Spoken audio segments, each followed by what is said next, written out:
Assalamualaikum warahmatullahi wabarakatuh.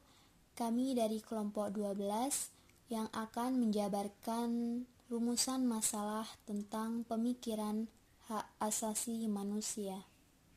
Pemahaman HAM di Indonesia sebagai tatanan sosial, norma, sikap yang hidup di masyarakat, dan acuan bertindak pada dasarnya berlangsung sudah cukup lama. Budi Utomo dalam konteks pemikiran HAM, Pemimpin Budi Utomo telah memperlihatkan adanya kesadaran berserikat dan mengeluarkan pendapat melalui petisi-petisi yang dilakukan kepada pemerintah kolonial maupun dalam tulisan yang dalam surat kabar guru desa. Bentuk pemikiran HAM Budi Utomo dalam bidang hak kebebasan berserikat dan mengeluarkan pendapat. Penghimpunan Indonesia lebih menitik beratkan pada hak untuk menentukan nasib sendiri.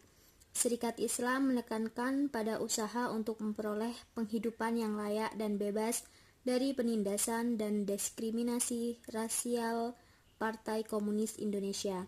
Sebagai partai yang berlandaskan paham Marxisme, lebih condong pada hak-hak yang bersifat sosial dan menyentuh isu-isu yang berkenaan dengan alat produksi industri partage. Pemikiran HAM yang paling menonjol adalah hak untuk mendapatkan kemerdekaan serta mendapatkan perlakuan yang sama dan memperoleh kemerdekaan. Wacana HAM terus berkembang seiring dengan perkembangan sosial dunia. Beberapa isu besar yang selama ini dipandang terpisah dari HAM, misalnya globalisasi, bisnis, dan pembangunan, mulanya diperhitungkan sebagai fenomena yang tak terpisahkan dan mengalami proses yang sama dengan HAM dalam proses perubahan sosial. Yang pertama, globalisasi dan HAM. Gagasan tata ekonomi internasional baru melahirkan terma globalisasi. Adapun globalisasi ekonomi dekat dengan wacana ideologi neoliberalisme yang menginginkan pasar bebas dan menolak intervensi pemerintah dalam perekonomian. Meskipun globalisasi, ekonomi pasar bebas dan pembangunan ekonomi sering dipandang sebagai obat untuk mengatasi kemiskinan dan keterbelakangan belahan bumi selatan. Namun, pada kenyataannya, globalisasi dipandang berdampak pada ketimpangan sumber daya ekonomi dan sosial antar belahan dunia dan meruyaknya kemiskinan di belahan dunia selatan. Globalisasi juga mengakibatkan krisis keuangan begitu mudah terjadi di beberapa negara. Hal ini tentu berdampak terhadap kondisi sosial dan pemenuhan HAM di negara-negara tersebut. 2. Bisnis dan HAM. Wacana tentang bisnis dan HAM lahir dari kegelisahan komunitas HAM internasional atas dampak negatif dari operasi perusahaan multinasional di satu sisi, serta menguatnya pengaruh ekonomi politik perusahaan-perusahaan multinasional di sisi lain. Paradigma baru berkembang di mana perusahaan mulai dipandang sebagai aktor non-negara yang dapat dimintai pertanggungjawaban dalam HAM. Puncak dari aspirasi itu terjadi pada Maret 2011 ketika perwakilan khusus PBB untuk bisnis dan HAM, John Ruggie, mempublikasikan kerangka kerja perlindungan, penghormatan, dan pemulihan HAM oleh perusahaan ke Dewan HAM PBB yang diterima secara bulat. Kerangka kerja tersebut berbasis pada 3 pilar, yaitu yang pertama, tanggung jawab negara untuk melindungi HAM dari pelanggaran oleh pihak ketiga, termasuk perusahaan, melalui kebijaksanaan, pengaturan, dan keputusan yang layak. Negara tetap memegang peran utama dalam mencegah pelanggaran HAM. Yang kedua, tanggung jawab perusahaan untuk menghormati HAM yang mensyaratkan adanya aksi sungguh-sungguh untuk menghindari pelanggaran HAM oleh pihak lain dan menyelesaikan dampak negatif dari bekerjanya perusahaan tersebut. Yang ketiga, akses yang luas bagi warga korban pelanggaran HAM untuk memperoleh skema pemulihan efektif baik secara yudisial maupun non-yudisial. Mekanisme pengaduan yang efektif dalam perusahaan wajib disediakan sebagai mekanisme untuk menghormati HAM.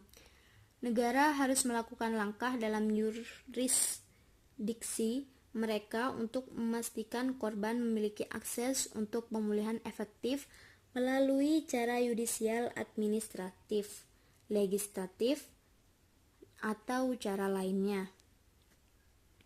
Yang ketiga, pembangunan dan HAM. Pendekatan pembangunan menentukan rute dan cara bagaimana tujuan pembangunan diwujudkan. Sejauh ini, pembangunan yang berorientasi pada pertumbuhan ekonomi yang siege belum tentu sejalan dengan penghormatan HAM. Pengalaman negara di Asia Timur dan Tenggara menunjukkan bahwa capaian pembangunan ekonomi bisa saja mengorbankan hak sipil dan kebebasan politik. Untuk mengatasi persoalan ini, lahir wacana baru tentang pendekatan pembangunan berbasis hak, right-based approach to development. Pendekatan ini mengandaikan pembangunan dan HAM menjadi dua konsep yang tidak terpisahkan dalam sebuah proses perubahan sosial.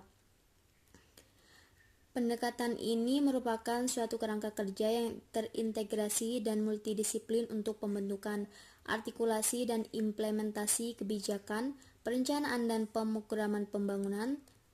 Tiga hal itu yang harus ada di dalam pendekatan pembangunan berbasis hak, yaitu bahwa pembangunan harus 1. Berbasis pada prinsip-prinsip HAM, 2. Menghormati isu normatif HAM, 3. Sejalan dengan sifat dan level kewajiban HAM yang dipikul oleh negara. Secara konstitusional, seluruh masyarakat bangsa Indonesia menerima konsep HAM sebagai konsep yang sejalan dengan ideologi Pancasila. Dengan demikian, semua tentang konsep HAM yang terjadi sepanjang masa perjuangan kemerdekaan telah sirna, dan kini sudah tidak ada lagi silang pendapatan tentang HAM untuk dimasukkan dalam UUD 1945. Menurut Undang-Undang Nomor 39 Tahun 1999, HAM adalah seperangkat hak yang melekat pada hakikat dan keberadaan manusia sebagai makhluk Tuhan yang Maha Esa, dan merupakan anugerah yang wajib dihormati, dijunjung tinggi, dan dilindungi oleh negara hukum, pemerintah, dan setiap orang demi kehormatan serta perlindungan harkat dan martabat manusia. Salah satu sifat hak asasi manusia adalah universal. Karena bersifat universal, negara wajib menegakkan hak asasi setiap warga negaranya tanpa terkecuali. Di Indonesia, penegakan hak asasi manusia didasarkan pada ideologi negara, yaitu Pancasila. Pancasila menjamin hak asasi manusia melalui nilai-nilai yang dimilikinya.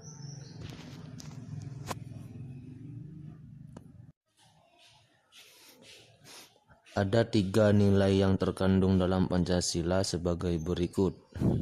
1. Nilai ideal. Nilai ideal merupakan nilai yang berhubungan dengan hakikat kelima sila Pancasila. Nilai ideal bersifat universal sehingga di dalamnya terkandung cita-cita, tujuan, dan nilai-nilai yang baik dan benar. Yang kedua, nilai instrumental. Nilai instrumental merupakan penjabaran dari nilai-nilai ideal Pancasila. Singkatnya, nilai instrumental merupakan pedoman pelaksanaan kelima sila Pancasila. Pada dasarnya, nilai instrumental berbentuk ketentuan konstitusional seperti undang-undang hingga peraturan daerah. Nilai instrumental menjamin hak asasi manusia. Beberapa peraturan perundang-undang yang menjamin hak asasi manusia diantaranya Undang-Undang Nomor 39 Tahun 1999 tentang hak asasi manusia, Undang-Undang Nomor 26 Tahun 2000 tentang pengadilan hak asasi manusia. Yang ketiga, nilai praksis. Nilai praksis merupakan realisasi nilai instrumental dalam kehidupan sehari-hari. Hak asasi manusia dalam nilai praksis dapat terwujud jika nilai dasar dan nilai instrumental dapat diterapkan dalam kehidupan sehari-hari setiap warga negara.